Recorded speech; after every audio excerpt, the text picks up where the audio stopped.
Hello, beautiful souls. This is the Joyful Living Podcast, and I'm your host, Quinn Curtis, joining you for a really special episode with a special guest. Her name is Dez Stephens. And before I officially welcome her in, let me just tell you a little bit about Dez.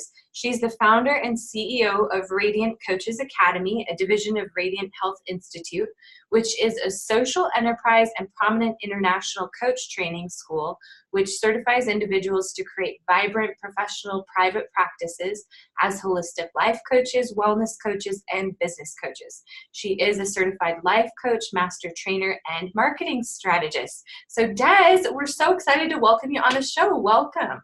Thank you so much. I'm so glad to be here. Ah, my pleasure. And the caveat to your darling or amazing, impressive bio is also that Dez is a mother of two. They are 20 years apart, which is a whole story in and of itself. And then she also has two darling grandbabies in addition to that. And she's joining us from Nashville, Tennessee, although she claims Chicago as home. Yep. So fun. Yes, yeah. Goodness. Well, we're excited to get to know you better today, Dez. And one of the first questions that we ask all of our special guests that just really sets the stage is the question of what does joyful living look and feel like to you? Now, I'll just give a little caveat while you're kind of thinking through what your answer might be. The reason why we ask everybody this question is this is really a premise of this show, is that there is no one-size-fits-all version of what joy and happiness look like. And so to actually claim and say, this is my flavor, can be really inspiring to everybody who's listening, as well as I just am always curious about it, because I think that sometimes it also helps us to expand what is joy for us and to also honor things that maybe we have been taking for granted, that we can actually hear it from somebody else and say, you know what, that actually brings me massive joy as well. So, Dez, what is your flavor of joyful living? It's so interesting, that word joy, and the name of my company being Radiant Health Institute. Mm-hmm. People always say, why do you call it Radiant?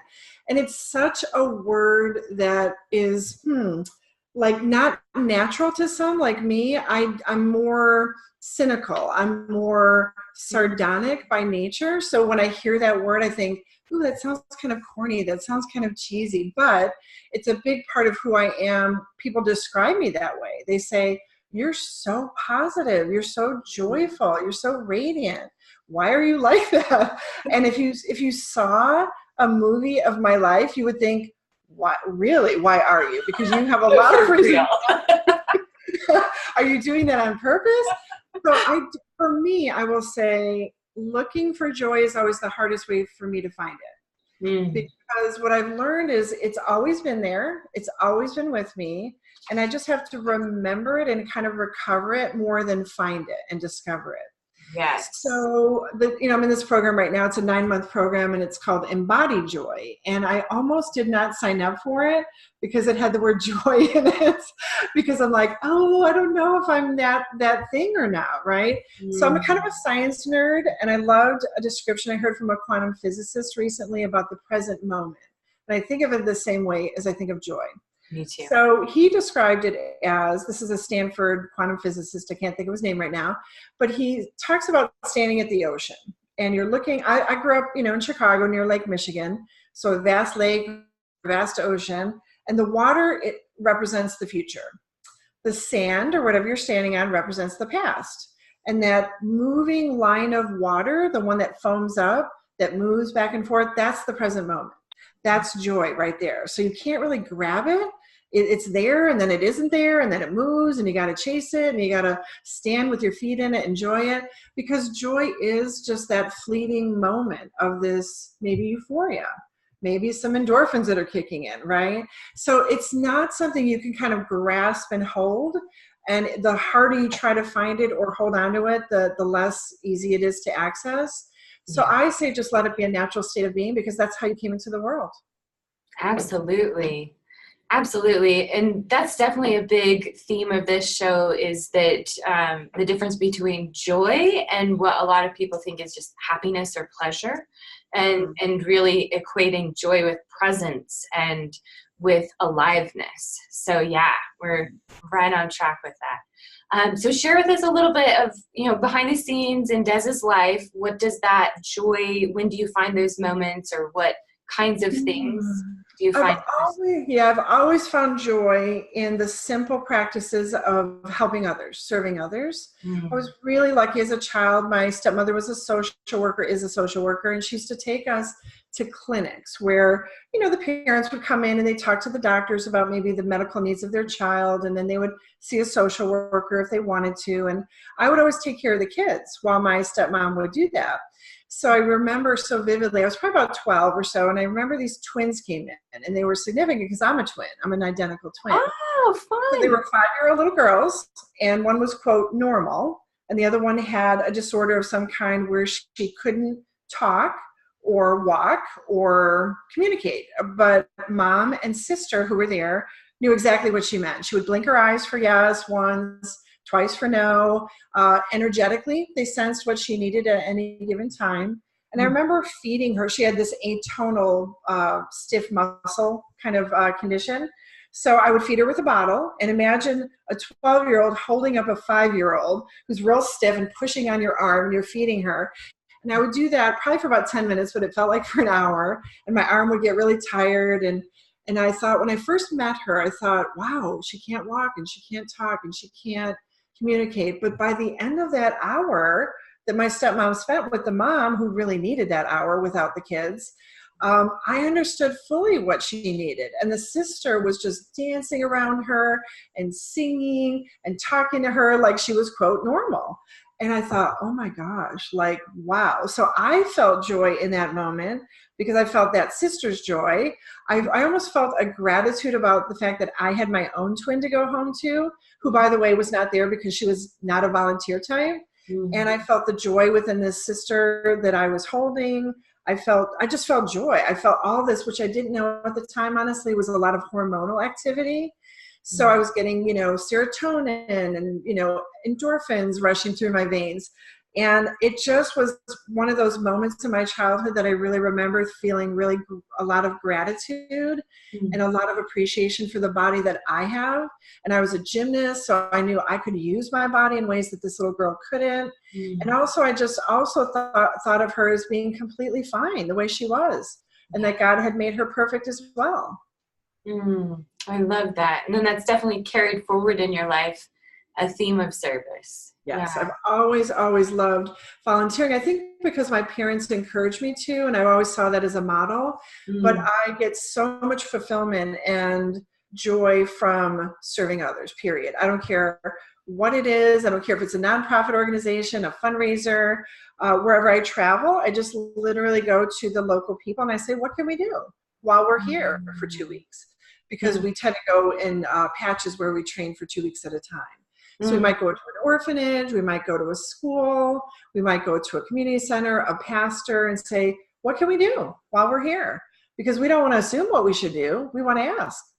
Oh, that's so inspiring. I'm just thinking of some of the business travel that's coming up for me, and what a great idea to just weave that in. Is there's certainly off hours and times where you could go and help with that, whatever they needed in between. So, which brings me to a point of what you were talking about before we came on, which I thought was just such a cool idea. You were talking about how you really wanted to discuss immediately incorporating humanitarian work into your business as soon as you get going. Will you tell us a little bit about that idea? Absolutely. This can organically happen. When I started my company 7 years ago, I honestly thought I should start as a nonprofit because I really wanted to help other people. But my financial advisor said, you can actually do a lot more humanitarian work as a for-profit, as a B Corp. And I thought, okay, well, tell me more. So I have formed an NGO in Honduras. It's a non-governmental organization there to do grief work because I train coaches and some of my coaches are grief coaches. So we work with the International Red Cross and we work to help psychologists with grief recovery methods. Because, for example, in Puerto Rico, the lights go back on, the food gets delivered, but they have a lot of grief around what has happened. Yeah. So it's a preemptive initiative, and it's just sometimes a very organic process. So I went to Honduras on a spiritual retreat about 6 years ago, and I noticed that women didn't have jobs there. And Hondurans live on an average on $1 per day. That's how poor the country is. Oh. And so barely men have jobs. So I thought, well, what can I do? So I thought, okay, well, I'm a coach. I train and certify coaches. What if I went down there and I trained and certified full scholarship coaches? 50 women were the first to sign up for this, by the way. And I taught them how to, a lot of them were female pastors, by the way. A lot of pastors in Honduras are female. Wow. So we had about 40 female pastors and community organizers and nonprofit heads. And they all came in and they learned how to coach tourists. They learned how to coach online for $120 an hour, which in that country, an attorney makes $40 an hour. Imagine how mind-blowing that was. And they could coach pro bono in their communities. So that was the start of that. And then since then, we've coached full scholarship, 150 coaches there. Because now the men are like, we want it too.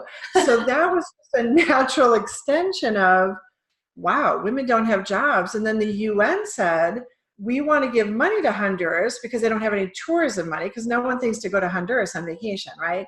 And that's not because it's a beautiful place to go, because it is. When I got there, I was like, wow, why don't people come here? Well, no one knows to go there. Wow. So the UN wanted to give them money, and they had to earn the money, they had to do what's called giving back to impoverished peoples of their country. Well, then I said the impoverished peoples are the women that don't have jobs. So it was a win-win-win for everyone.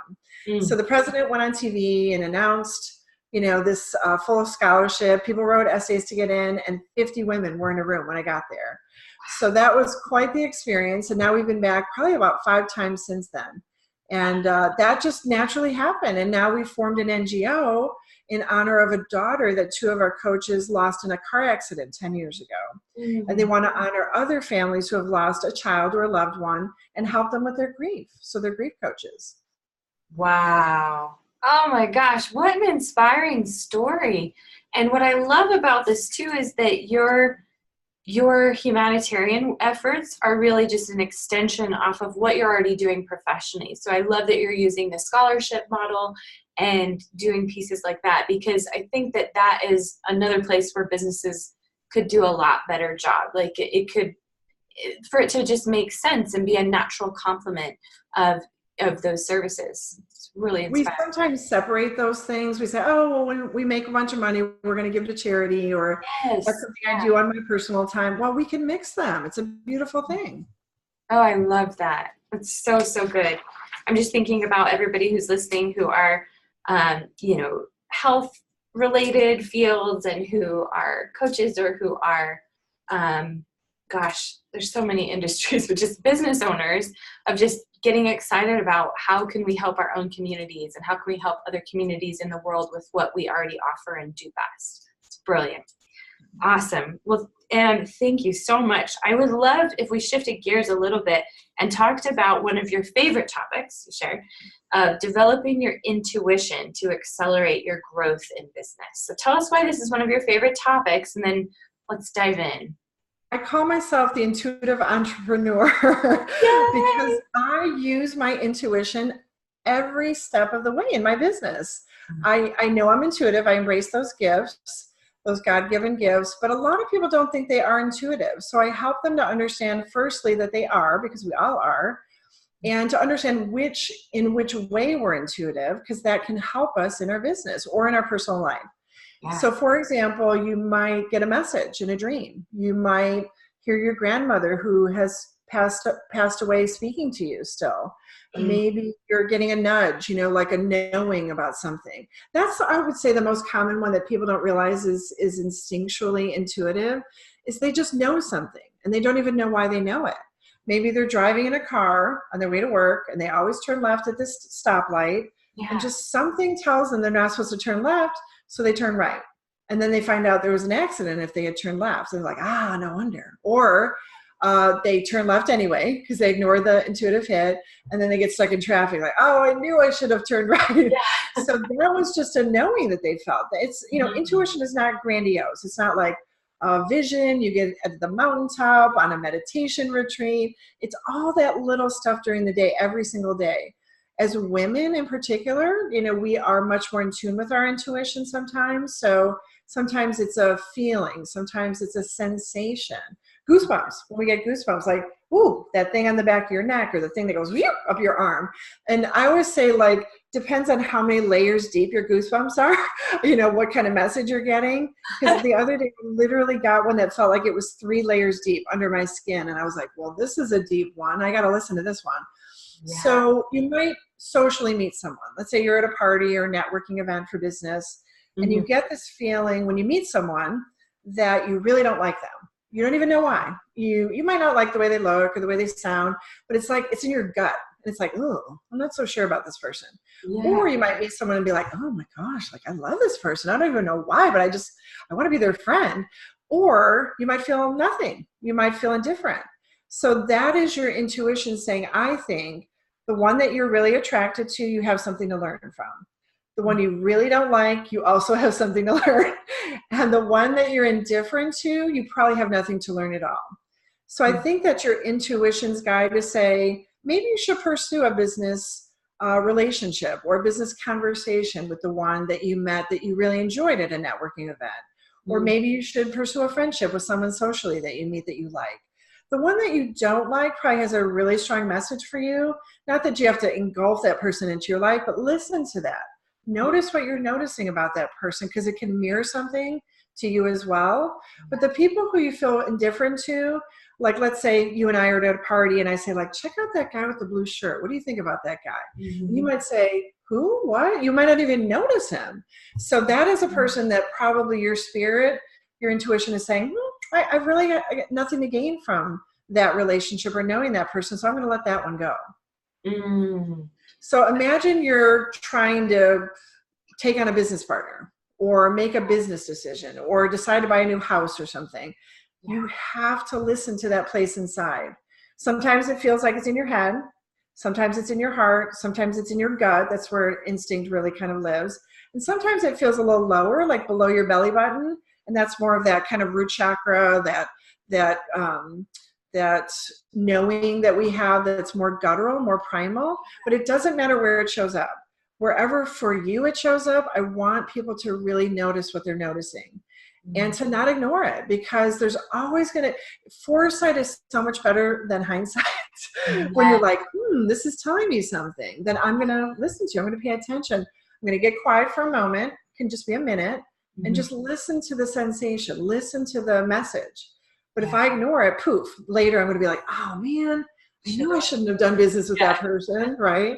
Yeah. So it's real simple, and it's very, very easy to implement. I love that. And I love what you're describing. I definitely operate in my own business very intuitively. And I know a lot of our listeners are big feelers too, but I love what you're describing with it being that your intuition is kind of always going on as a filtering system, of really helping you to decipher where to focus and where not to, which is so powerful. Now, for some of your listeners, I will say they might feel overwhelmed by these sensations, and they may be empathic, which is a different level of intuition.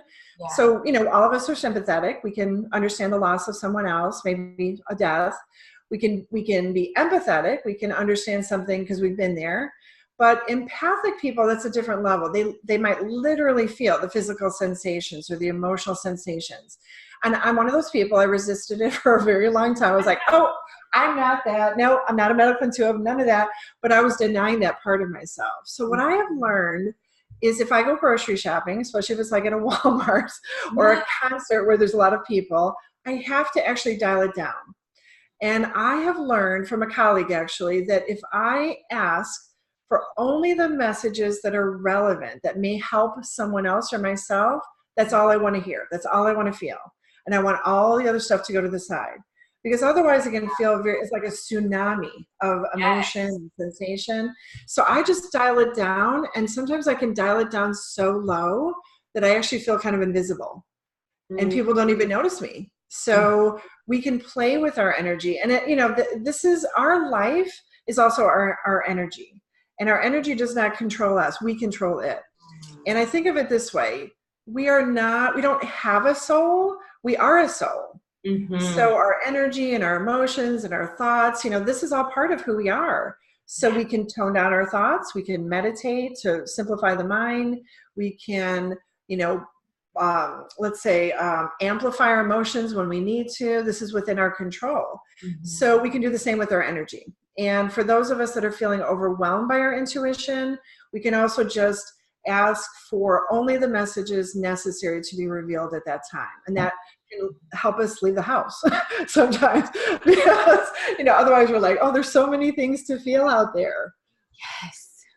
Yes. I am very empathic as well. So I love that. That's great wisdom. Thank you for sharing, Des. Just in bringing, kind of a final note to some of the big things that we were wanting to hit on, tell us a little bit about this concept of the qualitarian.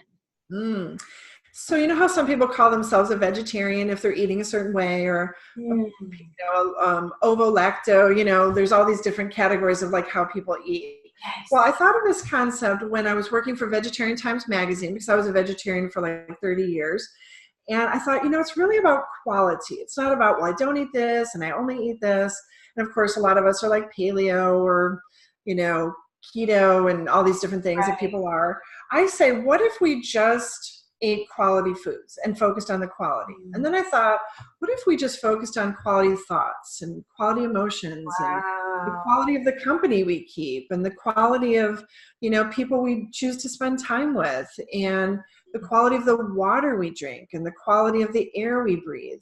Now, some of this stuff is out of our control, but when I travel, I always say, where can I stay where it's going to be the most quality experience? Maybe it's a great view. Maybe it's a great garden at an Airbnb. Maybe it's choosing the right people to travel with or to sit next to on the airplane.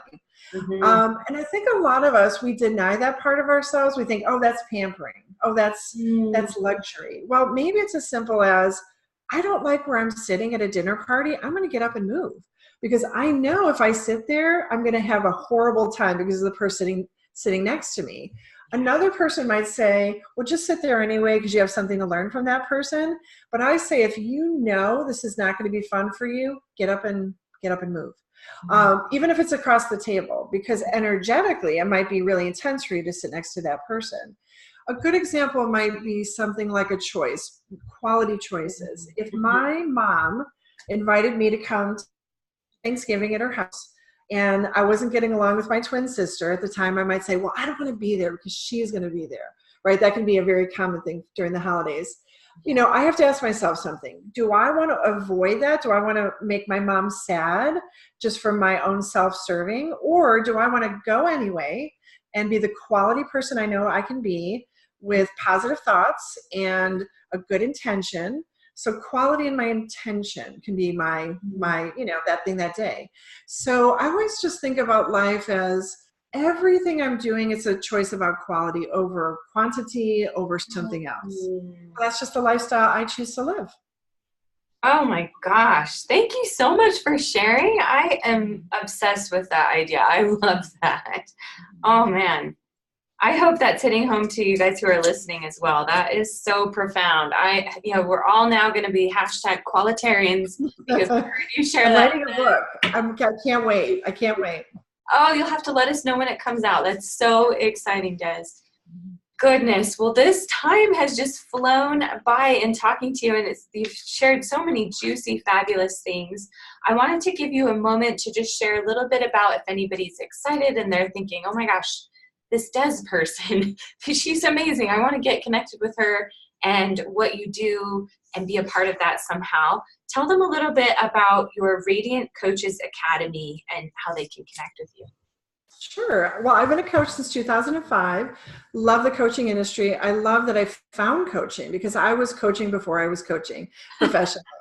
And when someone said to me, you would make an amazing life coach, I was like, what is that? Tell me more. And I thought, oh my gosh, there's a name for this. I love it. And having a counselor as a stepmom, and she also is a social worker, I thought, ooh, that's not what I wanted to do, but I wanted to help people kind of sort of like that, right? Mm-hmm. So I love coaching, and I've been a coach for 13 years now, and now I train and certify coaches because people would always ask me while I was coaching them, or colleagues and friends, they would say, like, how do I become a coach?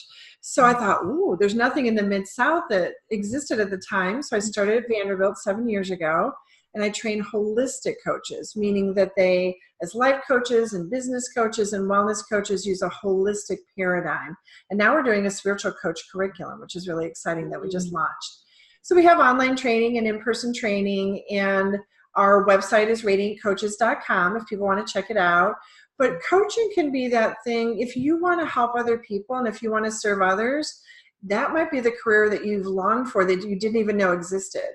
And it is a very lucrative business right now. It's a booming industry. There are only about 300,000 of us on the planet, and there are about 8 billion people on the planet. So the ratio is really strong right now, especially for those who have accredited hours through the ICF, the International Coach Federation, because anyone can call themselves a coach because we're self-regulated. So I think it's really important, if you want a coach, to make sure that you're trained and certified and you have all those legal and liability answers you might need, so that you're not doing something illegally, which a lot of people are, honestly. You know, a lot of people say, well, I'm a life coach, and then they're counseling without a license, and they're well-intentioned, but they don't know that they're actually breaking the law. Yeah. Oh, invaluable. Well, it sounds like an amazing service, and I'm excited to have everybody check it out who's looking for that option. Thank you, Dez. As is tradition, we would love to do a little bit of rapid fire questions with you if you're open to this. Sure. Okay, perfect. This is one of my favorite parts of when we have a guest on, is I'm just going to ask you quick questions, and what we're looking for are just specifics. So like, paint us a picture of joy in each of these areas. So okay. Yeah, so this will be fun. Okay, so the first one would be joy with friends. I think touching my friends is one of the things that I'm not a hugger, honestly, but when we just kind of, you know, we greet and stuff, and in Central America, it's like kiss, kiss. And, you know, just that I'm a Taurus, I'm a tactile person. So just the hugs and the sitting next to someone and feeling their warmth and stuff, it's just, that for sure brings me joy. Oh, I love that. How about joy with family? Having a 10-year-old and a 30-year-old, I really enjoy getting on the floor with my son. And my husband and I purposely have low tables when we do like Scrabble, or now we're teaching him Texas Hold'em poker, because he just loves any kind of, you know, chess or backgammon. So we sit on the floor a lot, and that brings us a lot of joy because the dogs are right there, and we're all just kind of like enjoying. I don't know. There's something about sitting on the floor that makes a difference for us. So we just laugh a lot more when we're on the floor. I don't know what that is, but that's something that comes to mind. Oh my gosh, I love that. Okay. Joy with your spouse. We just celebrated our 13th wedding anniversary, and it's hilarious that both of us forgot. It was Monday, I think it was. It was the 25th of March, and my twin sister at about 4 p.m. emailed us like, happy anniversary. And we were like, oh my, we both forgot. So I don't know what we celebrate every day. I'll just say that. But I love how after 20 years of knowing this person, I never know what he's going to say next. Aww. And so I'm always kind of in this like anticipation, like, oh my gosh, what is he going to say now? So that's saying a lot after 20 years. That really is. Yeah. Okay. How about joy with solo time solo time? Recently, I've discovered about myself when I've been doing a lot of meditation lately, which I really resisted for a long time because I was like, oh, I do yoga and I meditatively walk and meditatively do the dishes, but I didn't spend a lot of time sitting meditating. So I'm forming more of a practice like that. And recently, I've discovered if I do it outside, it's more enjoyable because I love wind and I don't like the sun because I think I'm part vampire, but I enjoy just the feeling of the sun, like being near me somewhere, and I like just sitting up against a tree. And when I go like down into the roots of the tree, my maiden name, Hulhorst, in Dutch means oak tree. It means mini oak forest is actually the translation. So I feel really connected to oak trees.